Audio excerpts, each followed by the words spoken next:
Hi guys, for the second video of the day from me. This is quite staggering, I've gone for weeks and haven't done anything. Today we're going to be talking about decoupage. I love doing decoupage on drawer fronts, pieces of furniture. It personalises them, and sometimes it can really bring them to life. But I've started on a smaller piece here, which is one of these lovely little cantilever sewing boxes. It's got a handle and they go like that and they all come out like that. And I thought it would be quite nice to decoupage them.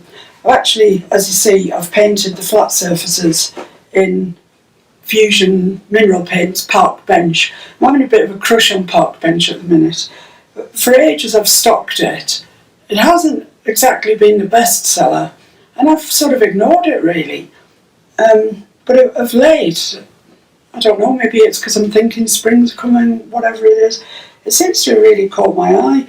It looks fresh, but in the right setting, it can also look very mid-century modern.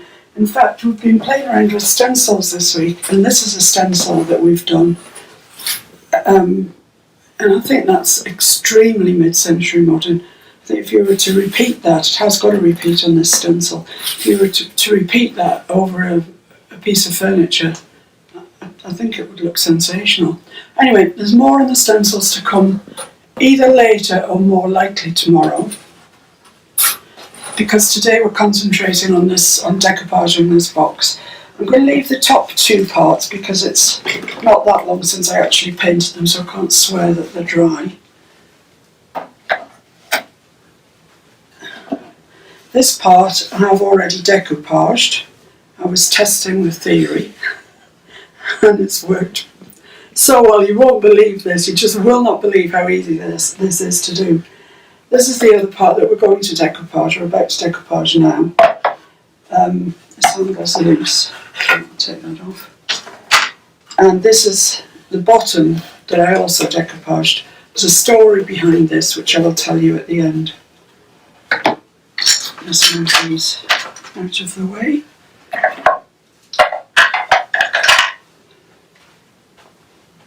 Right, so this box of the part of the sewing box, I've given it a quick coat of white all around it. If you're going to decoupage something, you really ought to try and paint it white or a very, very light colour, because decoupage depends on the light coming through it to show off the pattern.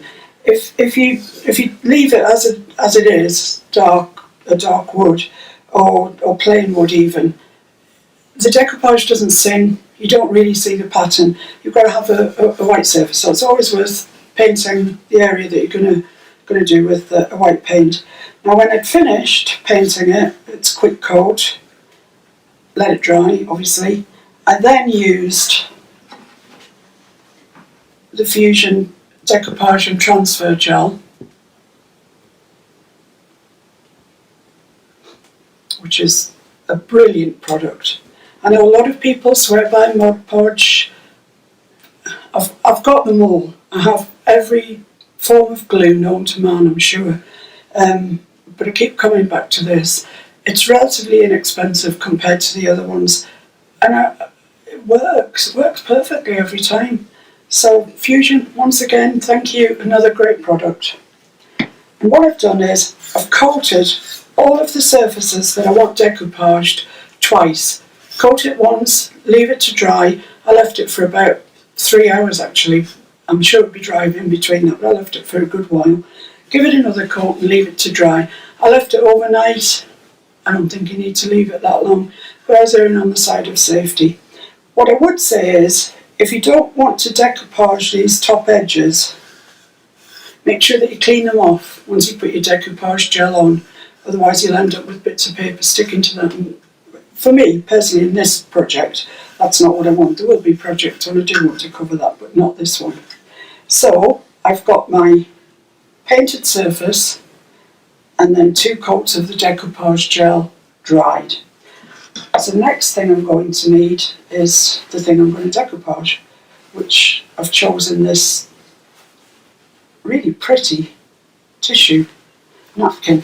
It's three ply dinner napkin, I suppose it is. They're available everywhere.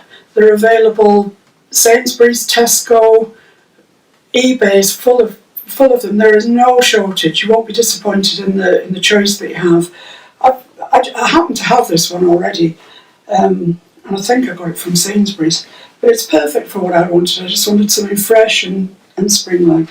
So I need to cut it to approximately the thickness that I need, which in this case is virtually cutting it in half, really.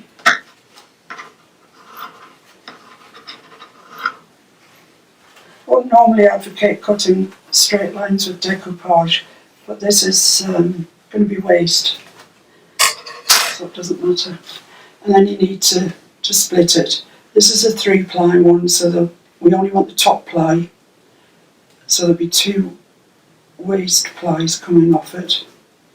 Oh, that's split really nicely. There's 2 plies here and 1 which carries the pattern. That's waste.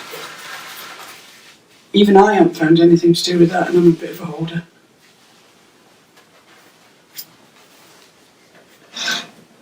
My husband's asking me to throw the waste at him. I mean, it's... Never mind, eh? So, here's the magic. Here is the magic. And it is. This is a technique that I learned from a lady called Barbara Boyles from the Painted Lady on Facebook. Pop over, have a look at her page. You want to know anything about decoupage, image transfer, that is your lady. Barbara Boyles, the Painted Lady.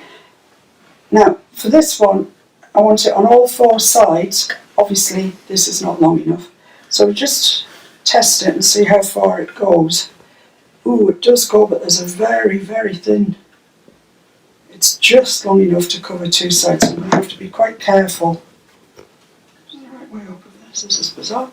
I've got hyacinths going that way and hyacinths going this way. Never mind. So I want it as close to this edge as I possibly can, because there isn't a lot to play with.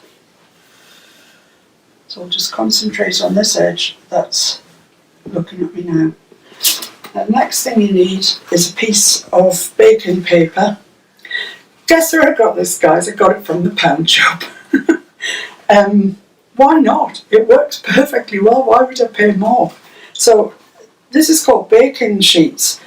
I don't know if there's a difference between this and greaseproof paper or baking parchment or whatever. I mean, this is what it looks like. It looks like greaseproof paper to me. But, you know, hey ho. So I'm just going to cut a bit off, make it a bit more wieldy.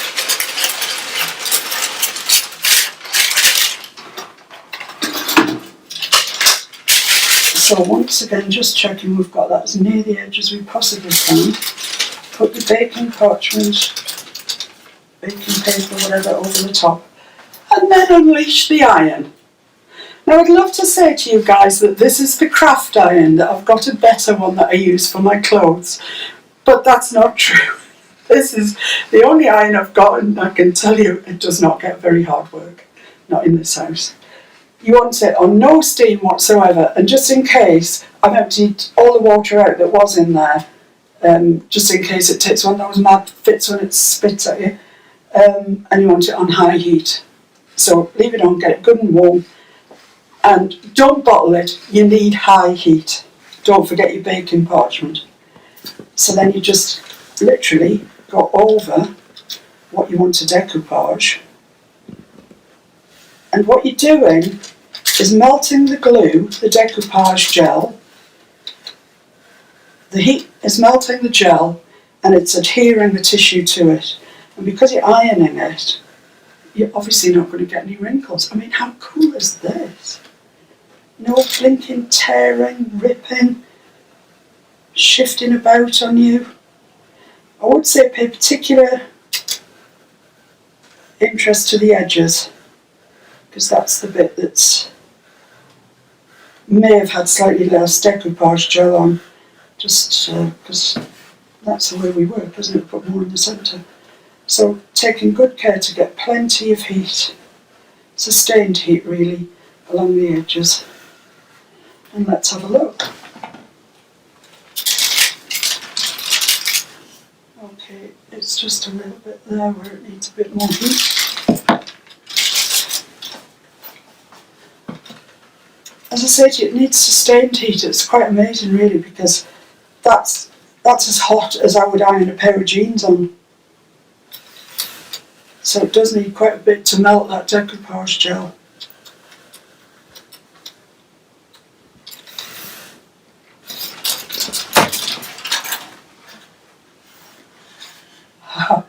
Have a look at that. That is perfect. There's not a wrinkle in sight. It's gorgeous.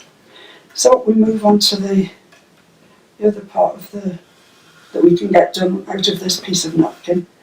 So you pull it hold it fairly tight over the corner. Don't pull it. It is just a piece of very thin tissue.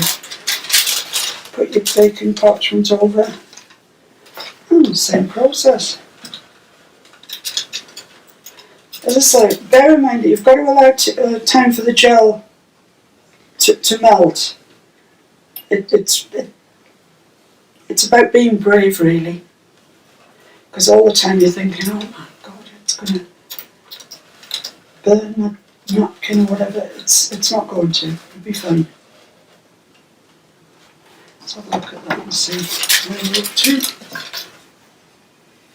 Looks good, a bit floppy around this bottom edge and the top edge for that matter, so a bit more along the edges, I think. You really do have to pay good care to the edges. If for some reason it doesn't stick around the edges, don't worry, just put some, once it's cooled down and whatever, put some decoupage gel over them, because you're going to be putting another thin coat of decoupage gel over it anyway, so they'll all stick down, don't worry. But I think once you get proficient at this technique and you learn to put quite enough decoupage gel on, I think there'll just be no problem. So, a little wrinkle there.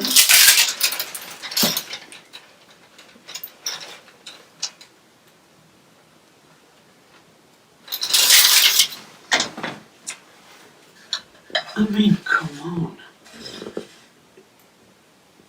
It's like a magic trick.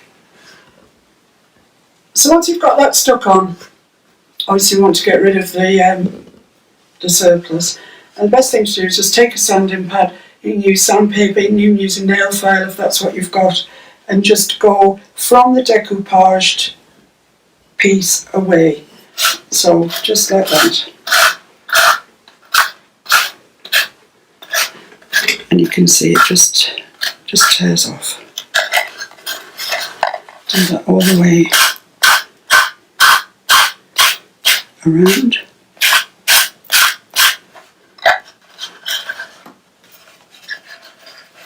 Down the edge where we had a little bit of surplus.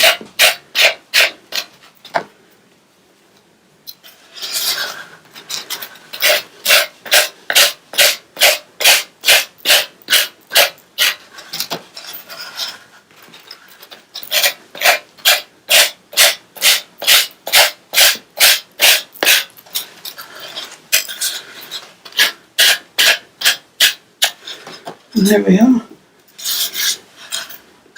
I mean, it's just fantastic.